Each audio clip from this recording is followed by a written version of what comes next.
Right. But, Yeah, it went down. It went down. But no, but I how did wasn't y'all? part of that. But how did y'all like? Did y'all like make sure you were together? Like, how did y'all handle that on the way from school? And then we'll move off of this, but because that's part of Chicago history, and everybody knows. So how did y'all handle that? You know, getting back from school and getting to the train. Yeah, you know, the reality is you raise a good point, because if you don't have the type of personality to where you are able to crew up and you are able to layer in a couple of young ladies to go to them, if that's not your personality, you're probably in a hot spot. And to be honest with you, I've never thought of that, Newt. I never thought about that.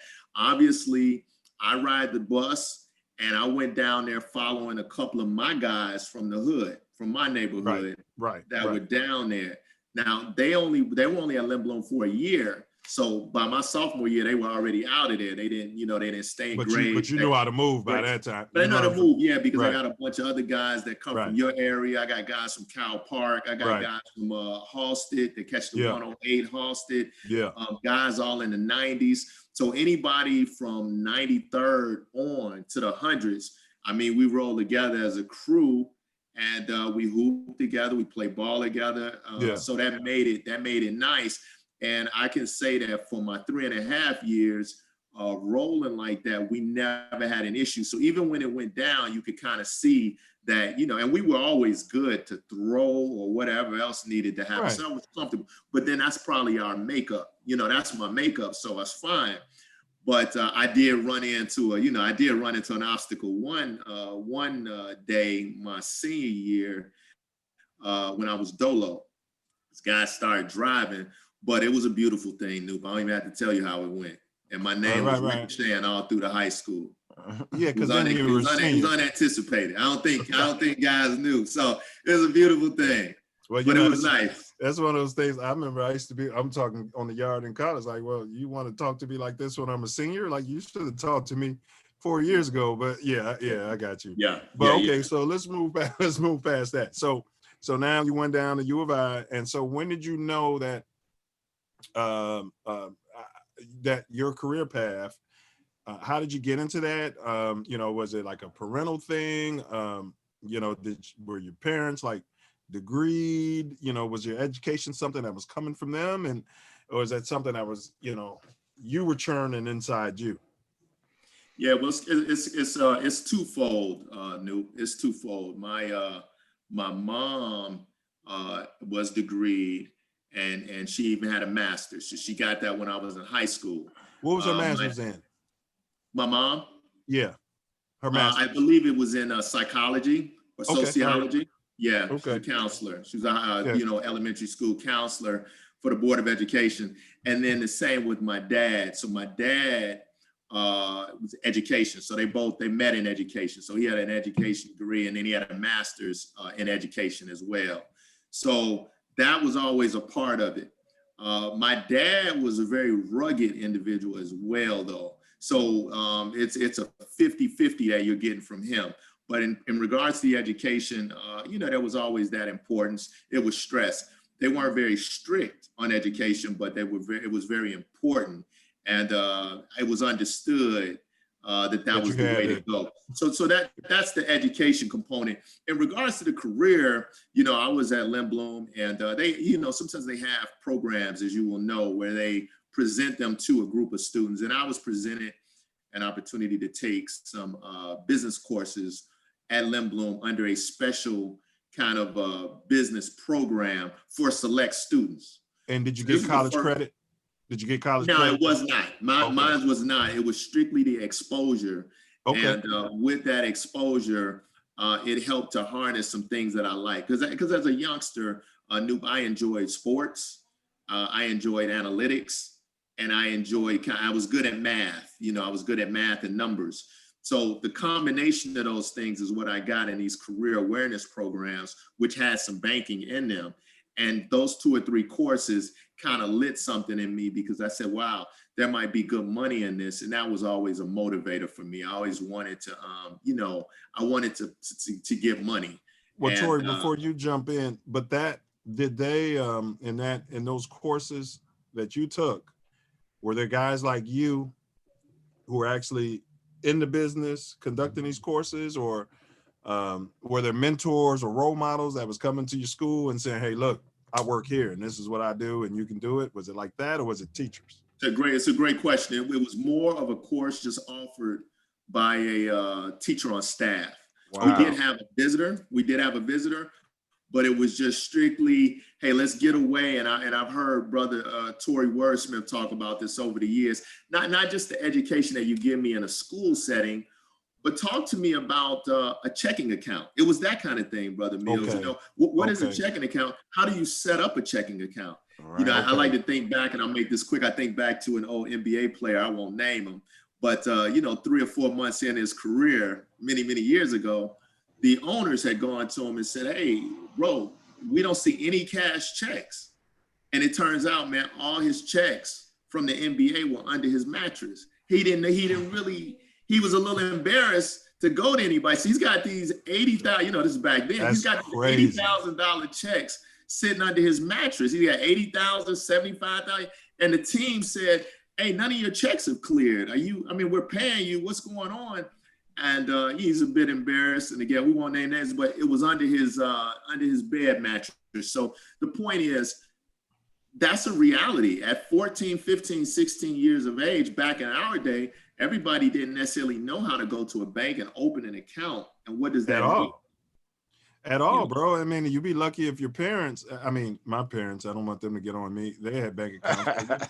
But you know what I'm saying? A lot of us would be lucky in the city of Chicago to have parents that understood that. In our community, it's, you know, there's a whole lot of underbanked and non-banked people still to this day.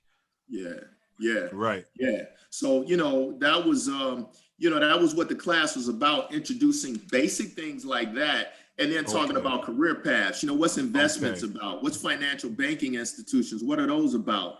What is the savings and loan industry? What is that? There was a debacle back in '87, late '80s, savings and loans debacle. You know, what are these things about? What does this mean? And how will the bank, rebound from it? So we talk about those kinds of things, and that helped to kind of create that mindset for me. So when I did go to U of I, again, I had the base from my parents. That's educational importance. And then I knew, hey, I think I want to dig into this finance. We don't declare a major when we first hit the campus. Right. But you guys knew me at U of I was already thinking I'm going to go the finance route because I like the opportunities that are there. Well, we need to build. But, you know, it's funny. I feel like he interviewed me. And you know what I mean? Like, right? Right? That's crazy.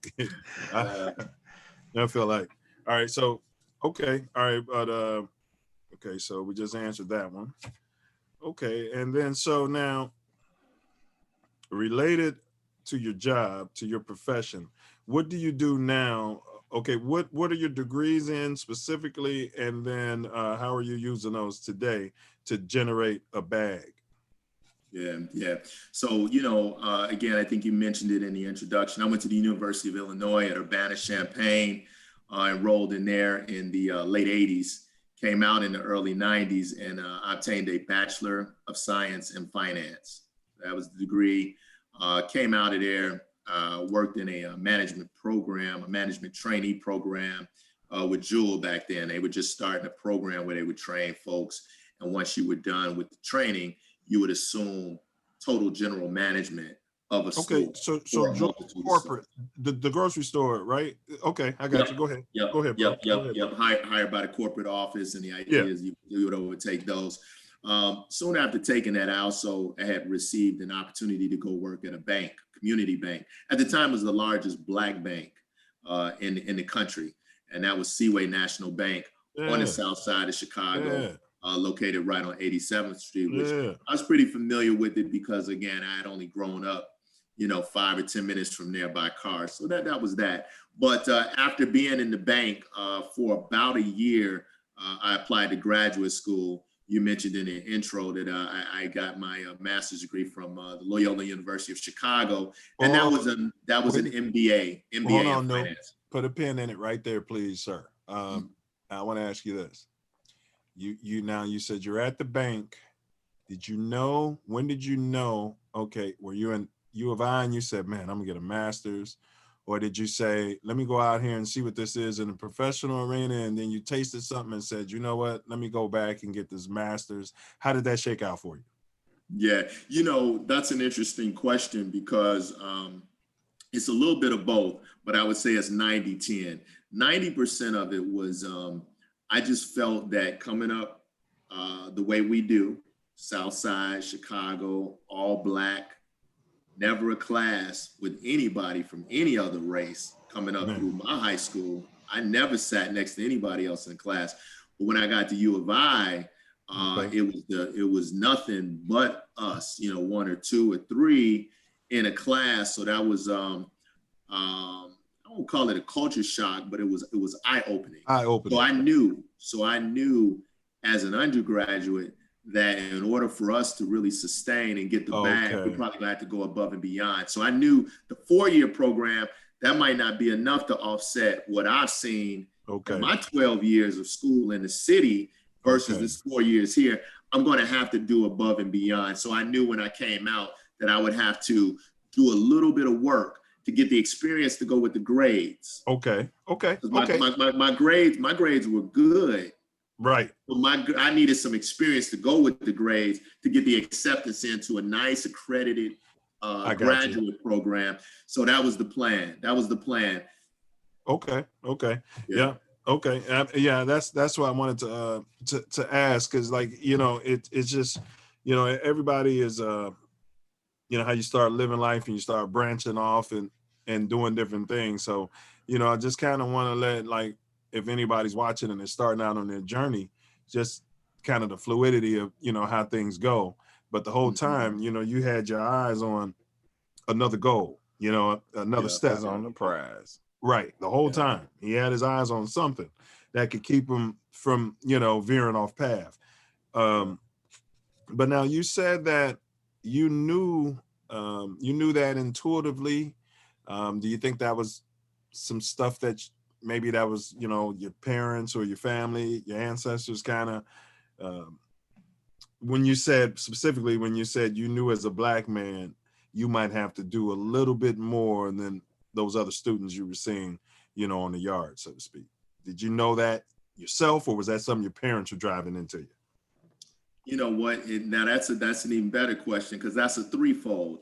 I would say, you know, 33% of it was absolutely my parents, because like I said, I mentioned before, they had done undergraduate and then they had done a master's program. So I intuitively knew that. They didn't talk to me about that a lot, but I knew that they had that. So 33% of it was, I'd love to build on that. I'd love to at least do that and build on it. The other 33% was really just, it's what makes your question good is it's intuition. I'm looking around, I see all white guys, all white women. How am I going to compete in, let's say, a corporate world with only what they have? I've got to get the numbers right by getting something that's above and beyond, meaning that if we have 100 applicants and we know that 5 are Black and 95 are white, how, as a Black guy, are you going to be able to compete there? Well, for one, maybe you can get an advanced degree. So now of the 100, maybe only 40 have an advanced degree. So now you're one Black, hypothetically, of 40, and I'll take that chance any day. Because if you get an opportunity to interview or something like that, then we can start to sway, all right? And then the last component, Brother Milz and you know, my ship, you guys hit on it early in the interview. The other component, man, is the streets. You know, I had guns pulled on me. I had been in fights. I had been, you know, in situations with gang. I had been in a lot of different things. So the other 33% is I'm gonna have to make enough paper to at least have the alternative or the option. Now, again, you know, Torry's probably smirking like, JB. Hold up, put a pin right there. Put a pin right there real quick. Please hold that thought and don't lose it. What I want to say, Noop, is that's something that America needs to know. You got a cat like this, you know, 2-parent household, never any gang affiliation, minding his business, had guns pulled on him probably. And I'm just speaking, you know,